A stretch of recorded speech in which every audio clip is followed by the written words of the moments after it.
tadi saya lihat jarak antum dengan saf di sebelah kosong. Oh iya, tadi sebenarnya dijelaskan. Dibilang jazakallah khair, saya tadi waktu sholat sebenarnya saf saya rapat. Tapi di sebelah saya, antara saya sama jemaah sebelah itu ada anak kecil. Anak kecil ini waktu lagi mau salam, waktu rakaat pertama dia pergi. Cuma saya ragu. Saya belum tahu ilmunya. Apakah saya merapat ya atau saya biarin aja. Juga selalu dalam pikiran saya jangan sampai anak kecil ini kembali gitu. Jadi akhirnya dari rakaat pertama sampai rakaat salam, anak itu nggak kembali, dia juga safnya berjarak. Saya bilang, oh jazakallah khair, saya tidak tahu kalau tadi ada anak kecil, tapi tetap aja sunnahnya kata Nabi SAW, ya sesungguhnya langkah kaki termulia di muka bumi adalah langkah kaki yang menutupi celah-celah saf yang kosong. Harusnya langsung merapat, gitu kan? Jangan dibiarkan ada celah kosong. Bahkan kalau Bapak Ibu sudah tahu, alhamdulillah. Kalau belum tahu, kita boleh dalam fatwa ulama melangkah. Misalnya di depan kita ada saf, orang batal wudhunya dia pergi atau masih kosong. Kita boleh lagi sholat melangkah masuk ke saf itu untuk menutupi celah yang kosong. Terus saya bilang, oh ya baik kalau itu. Terus yang kedua tentang masalah duduknya. Oh dia bilang kebetulan waktu dia, dan ini sesama laki-laki ya, karena kami di saf laki-laki. Kebetulan waktu dia lagi zikir, saya juga lagi zikir. Supaya saya bisa memberikan gambaran kepada dia tentang duduknya. Saya sempat nyalain kamera handphone, terus saya foto kaki beliau. Setelah itu saya bilang, tadi antum duduknya saya lihat duduk seperti ini. Apa ini duduk waktu lagi sholat atau memang setelah salam nih? Oh dia bilang ini setelah salam Ustaz. Oh berarti saya mohon maaf karena saya lihatnya ini setelah salam. Pas habis salam kan antum depan saya. Jadi saya lihatnya duduknya begini. Kalau ini memang duduk yang dilarang. Terus dia praktekin, enggak Ustaz, kalau saya sholat saya duduk begini. Itu setelah salam karena saya ingin meluruskan kaki saya sedikit sakit dia bilang. Nah terus saya bilang oh ya baik kalau gitu. Yang penting saya cuma ingin menyampaikan dan saya mohon maaf kalau saya keliru gitu. Saya cuma berikan maksud. Oh enggak, jazakallah Ustaz. Intinya sebenarnya pada saat itu terjadi pembicaraan kita tapi murni untuk nasihat, murni bukan untuk berdebat nih. Dia pada saat sampaikan argumentasinya saya bisa terima. Dia juga saya sampaikan bisa menerima. Jadi sama-sama lugowo enak ya. Tapi tujuannya memang untuk nasihat tadi. Kemudian teman-teman sekalian yang juga perlu diperhatikan. Ada hadis yang menguatkan tentang apa yang kita bahas tadi ini, bahwasanya akan diberikan tempat istana di surga. Sabda Nabi SAW, "Man tarakal mila wa huwa mubtilun." Siapa yang meninggalkan perdebatan, sementara ia memang berada di atas kebatilan. Ini keutamaan khusus bagi orang yang tadinya berdialog, tapi setelah tegak padanya argumentasi atau hujah, dan dia lihat, oh temannya yang sedang memberikan masukan ini benar, dia batalkan, dia nggak mau munculkan egonya. Tadi kan kita bilang kalau ego itu tidak akan selesai ya. Tapi kalau ada orang justru, oh begitu ya, oh berarti tadi saya salah ya. Misal contoh, kalau ada orang yang seperti ini, keutamanya luar biasa. Kata Nabi SAW, "Man tarakal mira'a wa huwa mubtilun, banallahu lahu baitan fi rabadil jannah." Barang siapa yang meninggalkan perdebatan, sementara memang dia di atas kebatilan, dia tahu dirinya salah, oh berarti saya salah dong, maafin saya misalnya gitu ya. Maka Allah akan bangunkan baginya istana di pinggiran surga. Kemudian dikatakan, "Man tarakal mira' wa huwa muhiqqun banallahu lahu baitan fi a'lal jannah." Dan barang siapa yang meninggalkan perdebatan sementara dia itu dalam kondisi benar. Ya, kita sudah benar nih. Kita berdialog sama seseorang, lalu ternyata kita sudah tegakkan hujah, dia tidak mau terima. Lalu kita tinggalkan orang tersebut. Maka orang yang meninggalkan ini karena tidak mau menghabiskan waktunya berdebat tadi, akan dibangunkan baginya istana di tempat tertinggi surga. Jadi ini keutamaan yang luar biasa yang bisa didapatkan hanya karena masalah meninggalkan perdebatan itu. Ini satu hal yang luar biasa yang harus diperhatikan. Dan hadis ini disebutkan oleh Al-Mundhiri dalam Targhib Tarhib beliau dan disahihkan oleh Syekh Al-Albani dalam Sahih At-Targhib Tarhib. Kemudian Imam Syafi'i juga rahimahullah, walaupun beliau seorang ulama, ya, beliau memberikan motivasi buat dirinya dan menjadi kaidah buat kita.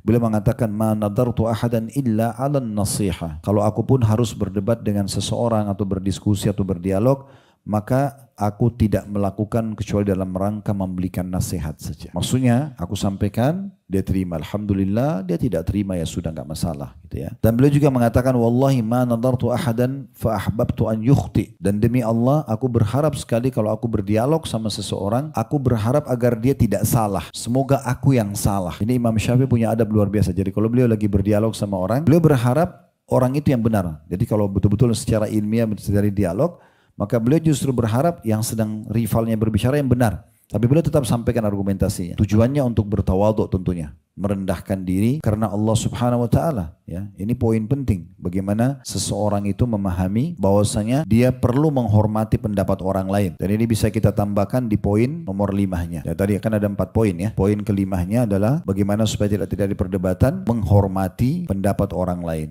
Bahkan disampaikan di awal pun tidak masalah. Kita menerima di awal teguran pun, di awal masukan pun itu adalah hal yang sangat baik. Dan ingat teman-teman sekalian, orang yang paling suka berdebat ini, apalagi kalau pada kebatilan, itu masuk dalam kategori dosa besar. Imam Az-Zahabi rahimahullah memasukkan dalam kitab Al-Kabair beliau, berdebat itu ribut terus, pokoknya kerjanya ribut. Mungkin kalau ada 3 orang depan dia, dia siap untuk berdebat sama A, B, C dalam waktu yang bersamaan. Ribut sama ini, ribut sama itu, ribut sama ini, ada seperti itu orang. Ini Imam Az-Zahabi rahimahullah masukkan dalam kategori dosa besar. Berdalilkan hadis Nabi SAW diriwayatkan Bukhari Muslim, inna abghadar rijali ilallahil aladdul khasim. Ini sudah panjang lebar kami jelaskan 1 jam lebih, bab ini sebenarnya di kajian dosa-dosa besar khusus untuk menjelaskan hadis ini saja. Yang artinya dalam hadis Bukhari Muslim, sesungguhnya kata Nabi SAW, orang yang paling dimurkahi Allah adalah orang yang paling sengit atau selalu berdebat. Bagi dia tidak suruh kalau tidak berdebat. Harus semuanya berdebat. Bahkan kalau perlu istrinya buatin kopi, debat juga masalah kopi itu. Ya, istrinya masak apa, debat juga masalah masakannya. Yang tidak perlu, nggak ada gunanya. Udah makanan ada, bismillah, makan enak, terima kasih, syukur, selesai kan gitu.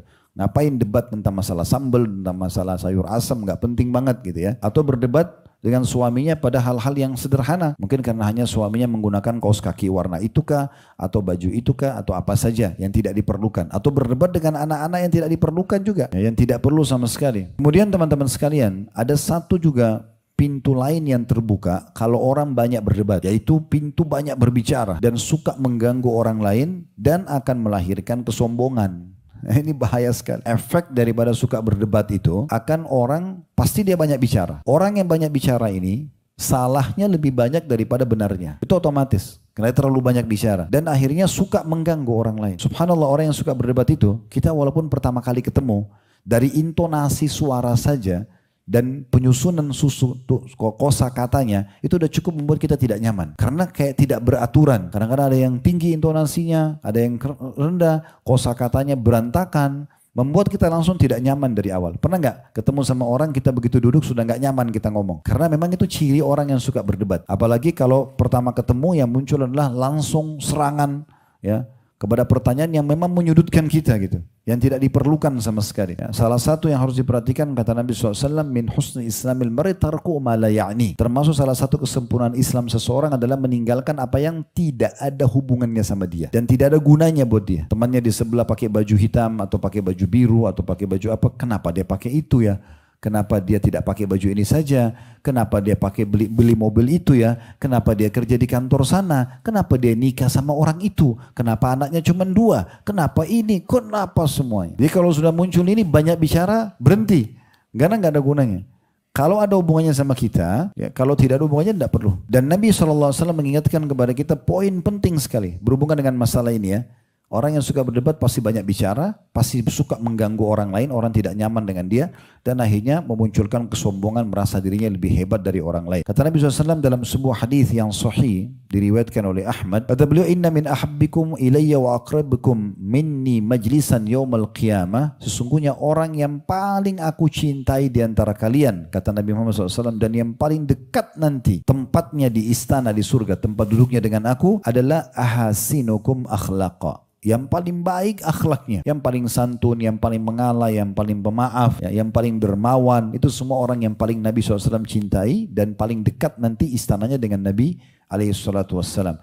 Beliau mengatakan sebaliknya, wa inna abghadakum ilayya wa ab'adakum minni majlisan yawmal qiyamah, dan ketahuilah orang yang paling aku benci dari kalian dan orang yang paling jauh dari aku nanti di hari kiamat, ya, adalah disebutkan sini ada 3 ya, al-thartharun. Al-thartharun itu orang yang paling banyak bicara. Kalau bicara ribut suaranya, kita nggak nyaman karena intonasinya sudah sangat tinggi, itu thartharun. Kemudian yang kedua disebutkan al-mutasyaddiqun. Dan mutasyaddiqun ini orang yang juga suka berbicara banyak gitu kan, tapi diikuti dengan perasaan sombong, berbangga-bangga dengan dirinya. Ini orang yang paling Nabi benci. Kemudian juga al-mutafaihikun. Orang-orang yang suka berlebih-lebihan dalam menyusun kosakatanya sehingga orang biasa bilang lebay kalau kita. Ya. Sehingga mungkin bahasa Indonesianya seperti ini tapi dia kemas sedikit supaya bisa berubah ya, supaya kesannya dia berbeda dengan orang lain ya. Nah ini kelompok yang ketiga yang Nabi SAW tidak sukai. Lalu sahabat menanyakan, ya Rasulullah, kesimpulannya 3 yang tadi Anda sebutkan itu, kalau ya Rasulullah, qad alimna thartharun wal mutasyaddiqun ya. Kami tahu tharthara, orang yang suka intonasi suara tadi dan banyak bicara. Kemudian mutasyaddiqun ya, orang yang tadi juga berbicara tapi dengan kesombongan ya. Kemudian kalau mutafaihikun, apa itu ya Rasulullah? Yang golongan ketiga tadi beliau mengatakan juga al-mutakabbirun, orang yang juga sombong kalau berbicara. Kalau saya melihat tadi yang bahasanya itu adalah orang yang coba ya mengemas kosakatanya. Baik, kita lihat penjelasan para ulama berhubungan dengan masalah perkataan ini. Kata Imam Tirmidzi rahimahullah, kalau al-tharthara tadi adalah orang yang banyak bicara dengan intonasinya tinggi. Jadi kita temukan kadang-kadang, maaf, kalau bahasa sesuai mudah difahami, tidak ada titik komanya.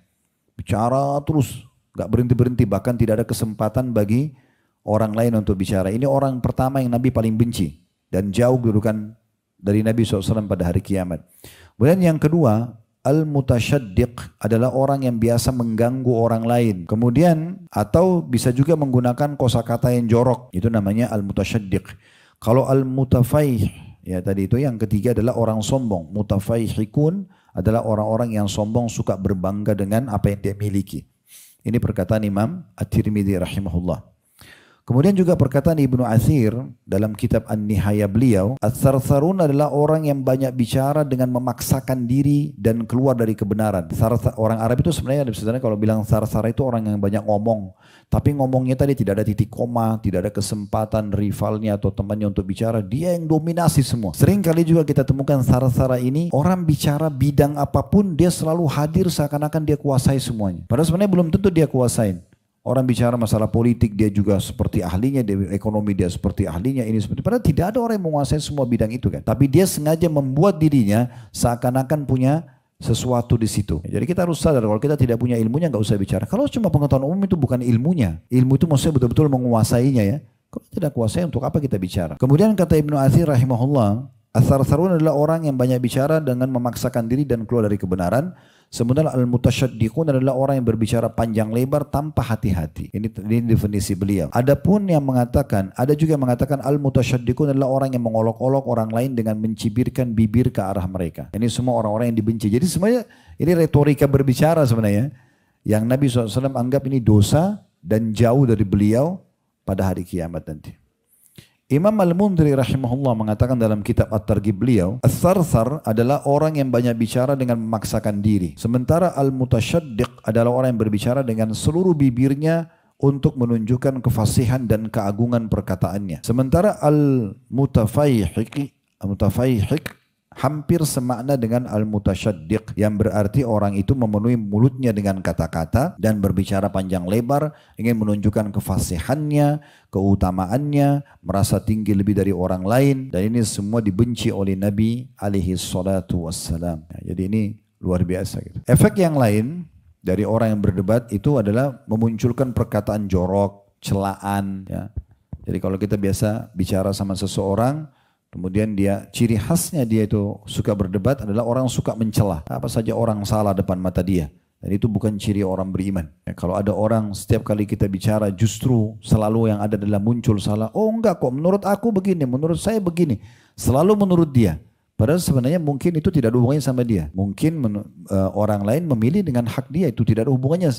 Bukan ranah dia untuk masuk, tapi dia masuk ke sana. Makanya masuk semua kecelaan. Misalnya dia datang ke rumah temannya, semua dari pintu masuk sampai ke dapur semuanya jadi celaan. Semua jadi, kenapa kau pakai warna ini? Kenapa begini? Kenapa tidak begini? Menurut aku begini saja. Ini untungnya bukan ketemu sama saya nih. Kalau ketemu sama saya akan mengatakan ini rumah saya, ya, ini urusan saya, gitu kan? Silakan bertamu ke rumah lain aja gitu. Jadi ya kalau ada orang seperti itu ya, karena semuanya begini dicampurin. Semua yang ada adalah celaan. Sementara Nabi SAW mengatakan dalam hadis Sahih riwayat Tirmidzi, ya riwayat Ahmad, laisal mu'minu bit-ta'an.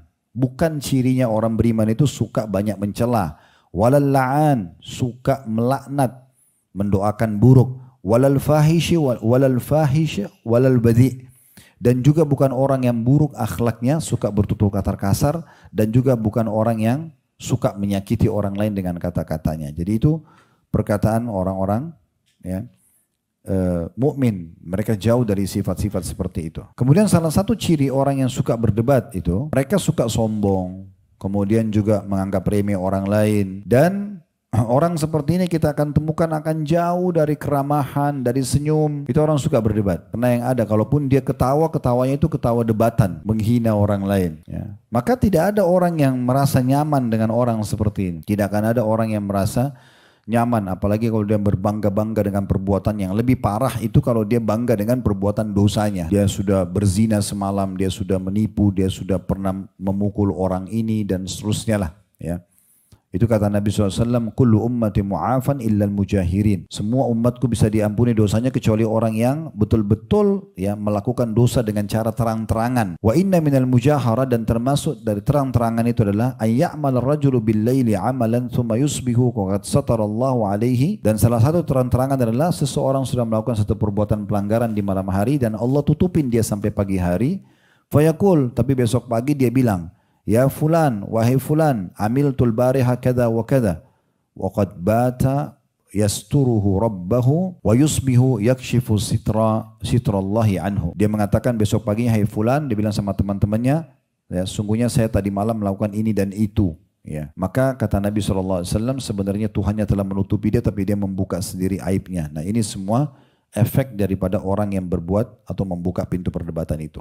Kesimpulan dari apa yang kita bahas teman-teman sekalian adalah bagaimana setiap orang di antara kita menjauhi perdebatan tersebut.